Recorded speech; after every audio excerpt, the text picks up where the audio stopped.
Muballigh, for you it's my prayer. May you keep ascending success stair.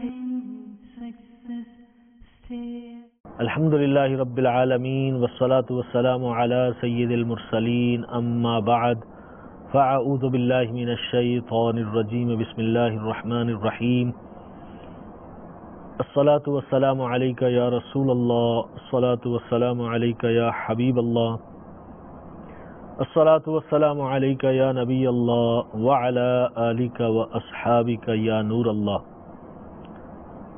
Our beloved Nabi sallallahu alaihi wasallam has said that a person who sends one time durood or salutation or salawat upon me, Allah Azza wa Jal sends 10 mercies upon him.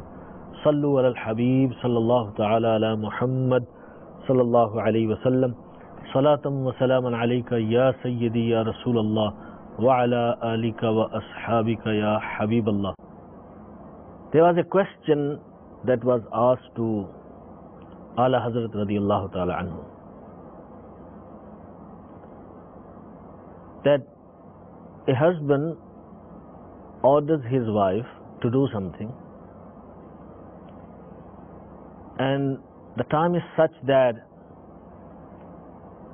she has to perform her salah, her namaz, and if she follows the instructions of her husband, then there will be no time left to perform salat. What should the wife do in this situation? Should she perform salat or should she follow the instructions of her husband? Ala Hazrat radiyallahu ta'ala anhu replied, she must perform salat, and it is haram for her to follow such order of her husband which would not give her chance to perform her obligatory duty, that is to perform salat. And at another occasion, Ala Hazrat radiyallahu ta'ala anhu was asked, if a woman wants to go for Hajj and because of some reason or some excuse, husband does not allow her to go on Hajj, can she go on Hajj without the permission of her husband? Ala Hazrat radiyallahu ta'ala anhu replied, if there is mahram to go with her, maybe her brother or father or somebody in the family who qualifies as mahram for her, and Hajj has become fard upon her, Hajj has become obligatory upon her, in other words, all the conditions of Hajj are met, then she will definitely go for Hajj. Otherwise not.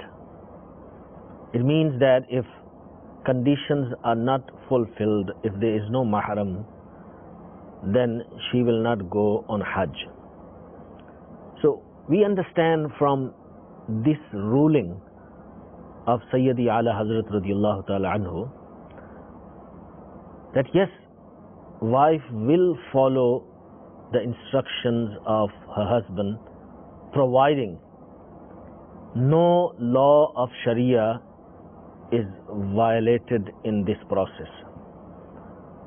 But if husband orders her to do something, and if she fulfills that order and an obligatory ibadat is being violated or it will go against the laws of Sharia, then she does not need to follow the order of her husband.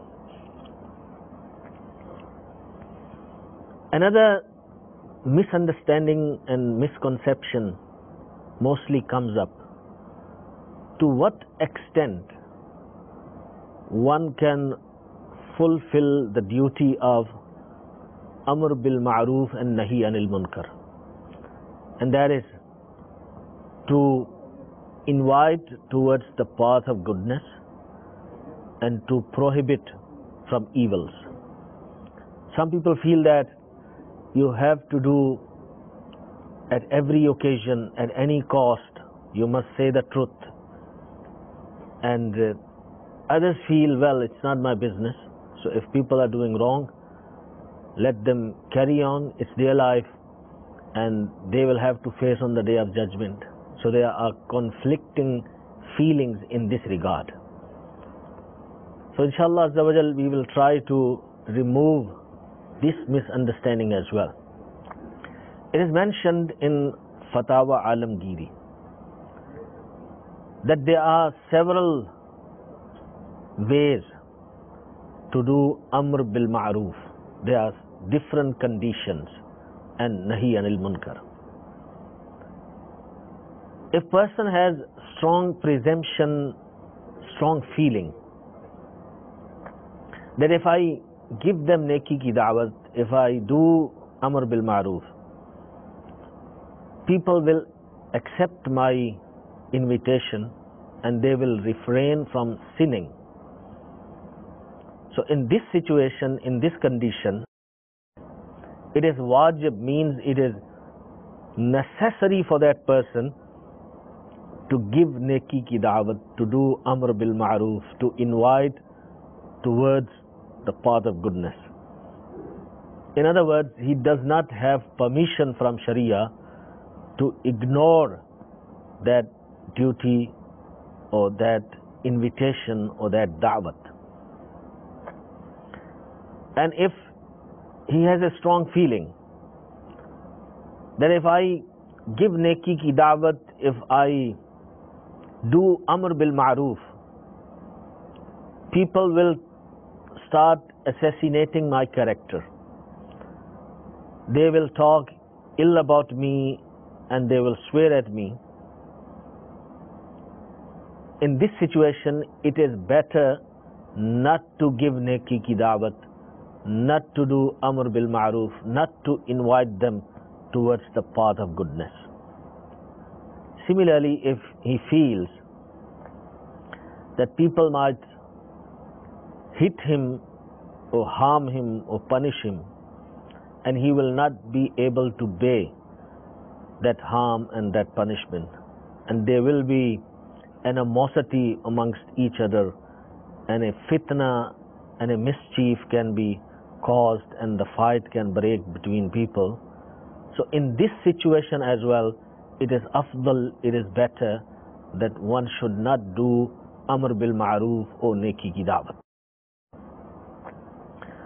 And if he feels that if I do neki ki da'wat, if I do Amr bil Ma'ruf, people will harm me, but I have the ability to face this harm and I will not complain to anyone, I will bear this difficulty, then he can continue with Amr bil Ma'ruf and Nahi anil Munkar. In this situation, he would be regarded as Mujahid, a person who strives in the path of Allah Azza wa Jal. And if he strongly feels that people will not listen to him, but they will not react harshly towards him, then in this situation he has an option, whether he do Amr bil Ma'ruf and Nahi anil Munkar or he does not do. He has the option, but if he does Amr bil Ma'ruf and Nahi anil Munkar, that is afzal and he will get sawab for that. Sayyidi Imam Ahmad Raza Khan Rahmatullahi Ta'ala alayhi says, to give neki ki da'wat, to call people towards the path of goodness and to stop them from evil, which is Amr bil Ma'ruf and Nahi anil Munkar,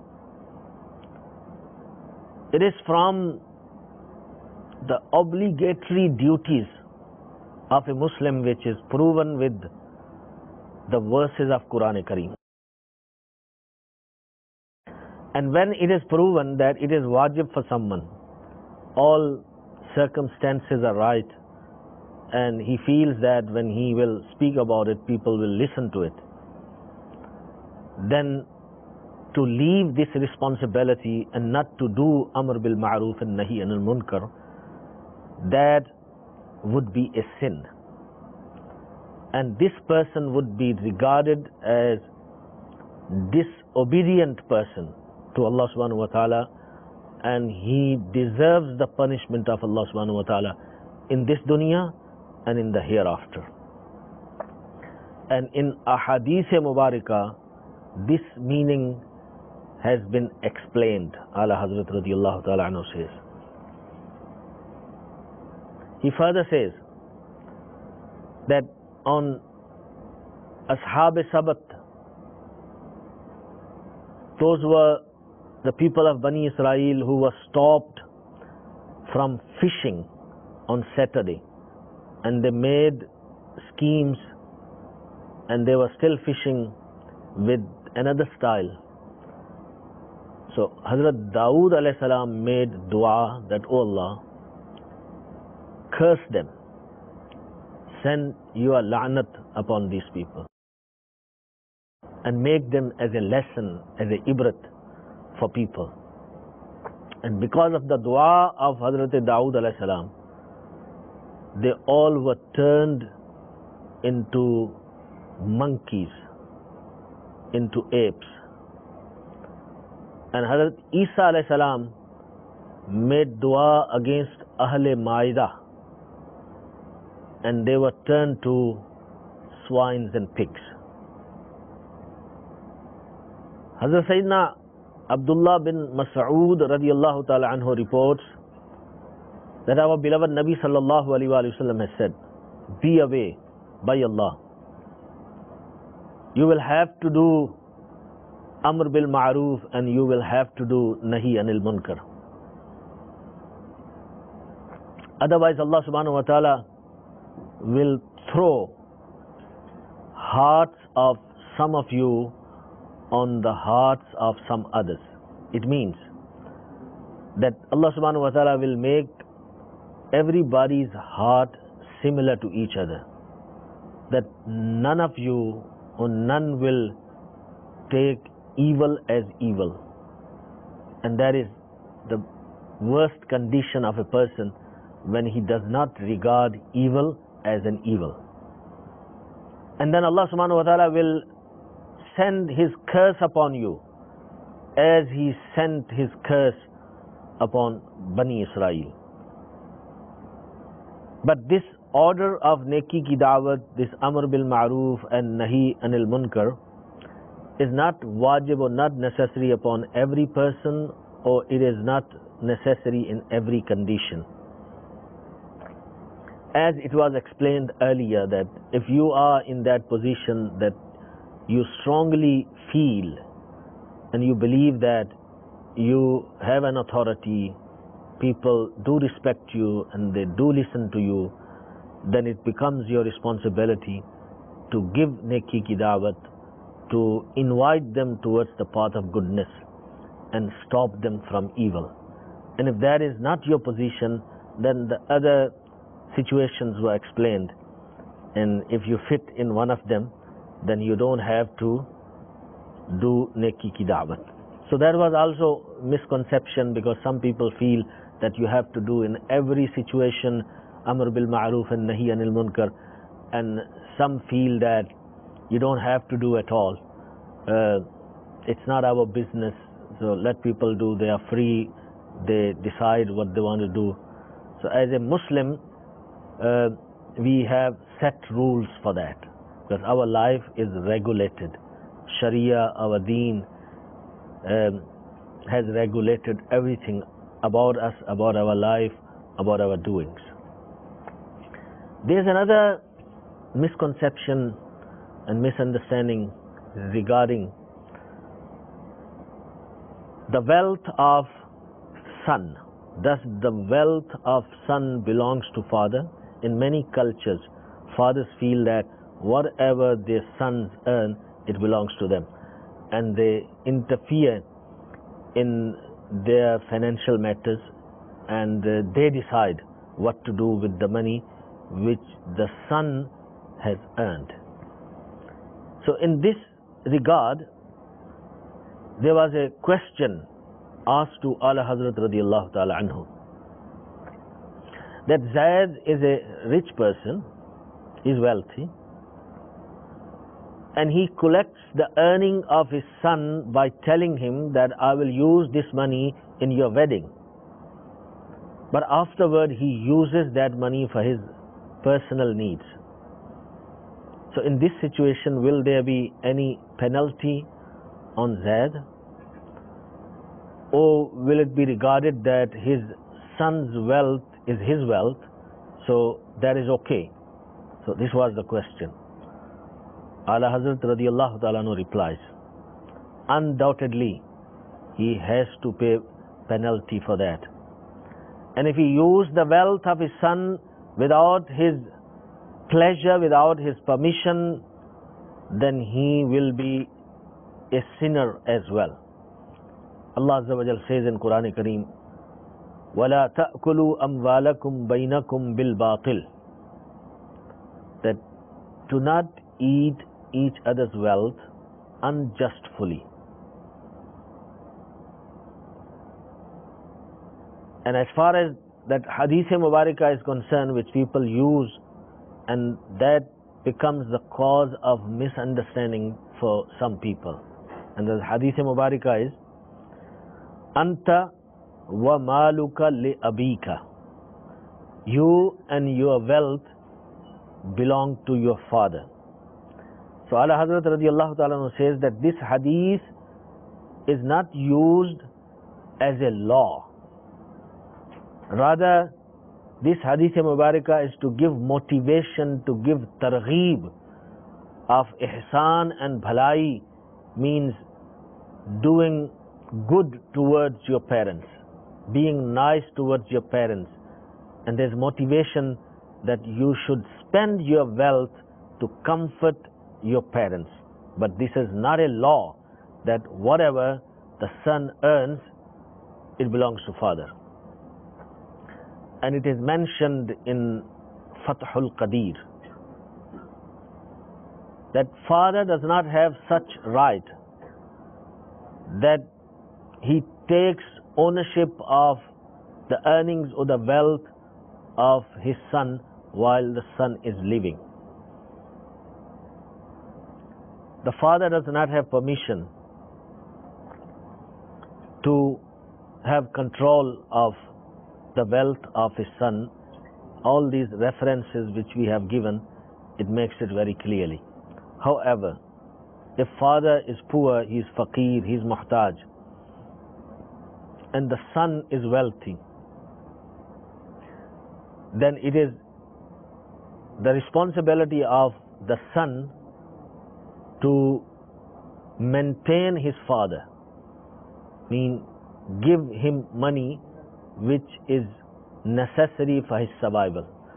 So if son does not give, the father has the right to take it, whether the son agrees or he does not agree, because now he is taking his right, his haq, which Sharia has given to him. So this was another misunderstanding which we have discussed and tried to remove. Then there is a situation that some people, they are powerful, they are fighters, they cause fear amongst people, they threaten, and sometimes they take other people's wealth, property by force, and somehow they feel it is justifiable, and they feel in this world, if you have to live, you have to act powerful, you have to act strong, otherwise people would not let you live properly. And they have these types of thoughts and beliefs and feelings, and this way they oppress others. So let's learn rulings regarding these matters and try to remove this misconception and misunderstanding. A question was asked from Ala Hazrat radiallahu ta'ala anhu. So what is the ruling regarding that person who threatens his friend and he takes money from him and he says that if you do not give me your wealth, I will harm you, or I will hurt you, he makes it difficult for people, or he has a connection with someone powerful or ruler or someone in police, etc., and he shows his might to people, and people are scared of him because he can get away with a murder. So what is the ruling regarding this person? Ala Hazrat Imam Ahmad Raza Khan rahmatullahi ta'ala alayh says as an answer to this question that a person who deceives, who cheats, or he threatens other people, he causes fear amongst people, and then he takes wealth from them, money from them, their property. And if he takes it because of force, because of might, then that is ghasab. Ghasab means that is regarded as he has snatched that property from that person. And if he takes their wealth because of causing fear in them of his evil, then that is a bribery. And both the way, whether he uses might or he causes fear and then he takes the money, so whether it is ghasab or rishwat, that is haram and it leads to Jahannam. Allah subhanahu wa ta'ala says, وَلَا تَأْكُلُوا أَمْوَالَكُمْ بَيْنَكُمْ بِالْبَاطِلِ. Do not eat each other's wealth, money unjustly. And it is mentioned in Hadith Mubarakah that on the Day of Judgment, a worst person as far as the status is concerned will be that person from whose tongue or from whose evil people used to fear. So now those who feel that they're very powerful and they cause fear amongst people, they must know that they also have to die one day. And then they will be the worst on the Day of Judgment. And also there is very serious information regarding these people. It is mentioned in Hadith Mubarakah that those who oppress other people or unjustly they take people's property, their wealth, their money, they are illegitimate. They are born out of wedlock. And also it's mentioned that zina is included in their birth. So a person who oppresses other people, who causes fear, who threatens, he's actually announcing, he's actually telling people that there is something wrong in my nasab. There is something wrong in my process of birth. So it's very serious matter and it's a very important issue for people to know. So they must not get involved with these type of things. Another misunderstanding and misconception people have. People feel that if we live as a family, it is our life. Whether we do right or wrong, it's nobody's business. And nobody is judge. And if someone tries to educate them and tell them, don't do this, don't do that, this is wrong, that is wrong, this is haram, that is haram, so they come up very quickly to say that you are being judgmental. And these days, especially in Western culture, being judgmental is similar to a swearing word. So you tell someone that you are being judgmental, so they will immediately say, no, I'm not being judgmental. So as if it is a very bad thing or very bad quality. Well, there's an issue that as a family, what we do at home, as husband and wife and as children, So we allow our family, our children, to continue doing wrong things, watching movies, dramas, dance, partaking in haram things. So Ala Hazrat radiallahu ta'ala writes that to see something which is najaiz, which is haram, is also haram. And if you take your children, your wife, to show something which is haram in Islam, that act is also haram. So that father is committing that haram. So to take your family to theaters where there are music, where there is dance, where there are shameless things happening, and to take your women to such gatherings, it is an act of shamelessness and it is haram. So Ala Hazrat radiallahu ta'ala says that it is mentioned in Khulasa and in Durar that if a husband gives permission to his wife to do something unlawful, then the husband and wife both would be sinners. And if na'udhu billah, he takes this act as okay or not prohibited, or Islam allows that, then this is a corruption in Aqidah, and that is more serious, and sometimes it can lead to kufr as well. Allah subhanahu wa ta'ala protect all Muslims from these thoughts and these types of feelings. Then there's another issue, that to what extent fathers must look after their children. Sometimes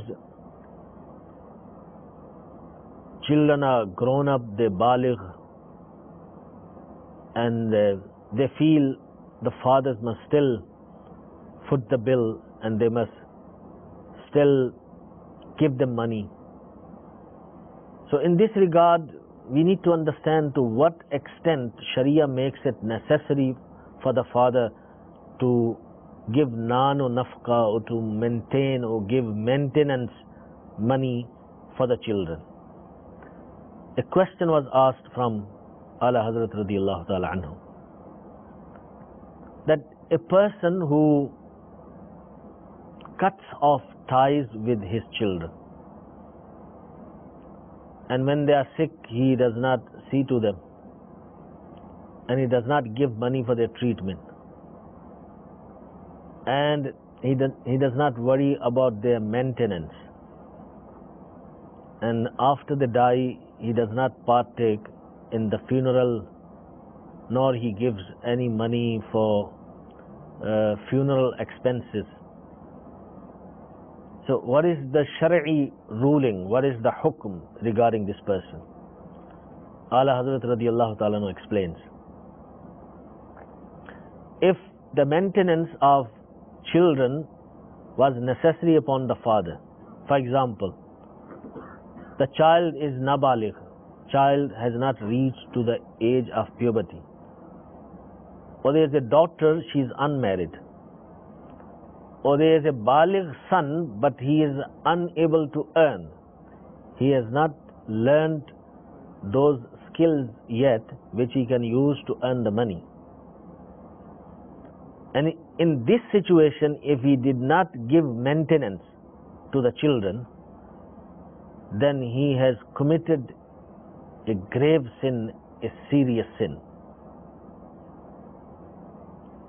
And if according to Sharia maintenance was not necessary upon the father, for example, if the daughter is married, or there is baligh son who is able to earn, and if now father doesn't give money, there is no sin upon the father.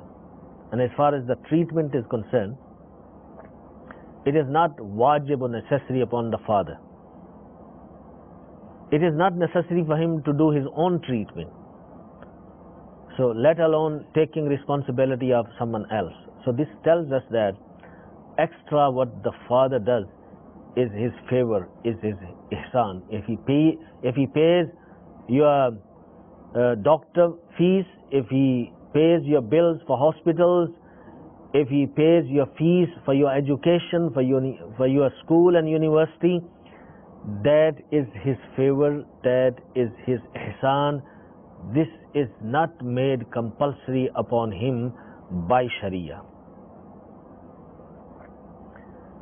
Yes, if children are disobedient and they do not stop from being disobedient towards the father, ma'azallah, they have become bad mazhab, they have corrupted beliefs. And if because of that father leaves them, now there is no accountability on the father, because this cutting of tie has happened from the children, not from the father. Sayyidina Abdullah ibn Umar radiallahu ta'ala anhu, one of his sons, he said something which was objectionable according to Sharia. Hazrat Abdullah ibn Umar radiallahu ta'ala anhu did not speak to him in his whole life. That means he cut ties with him because one of his sons said something which was against Sharia. And Hazrat Maulana Room rahmatullahi ta'ala alayh did not attend the funeral of one of his sons who spoke ill about Hazrat Shams Tabriz. Hazrat Shams Tabriz radiallahu ta'ala anhu was the spiritual mentor, was the Piro Murshid of Hazrat Maulana Jalaluddin Rumi rahmatullahi ta'ala alayh. So he did not even participate, he did not even partake in the janaza of his own son, because his son, what he did, he actually cut tie with his father. So there is no fault of the father, this is the fault of the son. So if that is the situation, then it's a different scenario, but basically the maintenance of nabaligh children, or there is a daughter who's unmarried, or if there is baligh son who is unable to earn yet, his maintenance is necessary upon the father. And one very major misconception and misunderstanding people have is that about saghira sin, about the small sin. People feel, well, it is a small sin, it doesn't matter, let's continue. Actually, when person does not repent from saghira sin and he does it continuously, that becomes kabira. Hazrat Sayyidina Abdullah ibn Abbas radiallahu ta'ala reports that our beloved Nabi sallallahu alayhi wa sallam has said that no saghira, no small sin remains small sin after repeating it continuously. That means if you keep on repeating a saghira sin, it becomes kabira. Let's take an example. If there's a small spark of a fire and if it is not extinguished, then what happens? It becomes a big fire, it becomes a huge fire, and it can burn the whole house. So if you see a small spark of a fire, you will try to kill it with the fear that it might become a big fire, it might destroy our whole home and our place. So we must think that way, that small sin, if it is not left, if person does not disassociates from that sin, if he does not repent, then that becomes kabira, and when it becomes kabira, that can destroy the person. Alhamdulillah Azza wa Jal, we tried to remove some misunderstandings, some misconceptions, and we make dua that Allah subhanahu wa ta'ala give us proper and thorough understanding of Sharia, of Quran and Hadith, and may Allah subhanahu wa ta'ala let us practice upon these beautiful teachings of our deen. Ameen bijahin nabil ameen sallallahu alayhi wa sallam. Sallu ala al-habib sallallahu ta'ala ala Muhammad sallallahu alayhi wa sallam. Salatum wa salaman alayka ya sayyidi ya Rasulallah wa ala alika wa ashabika ya Habib Allah. مبلغ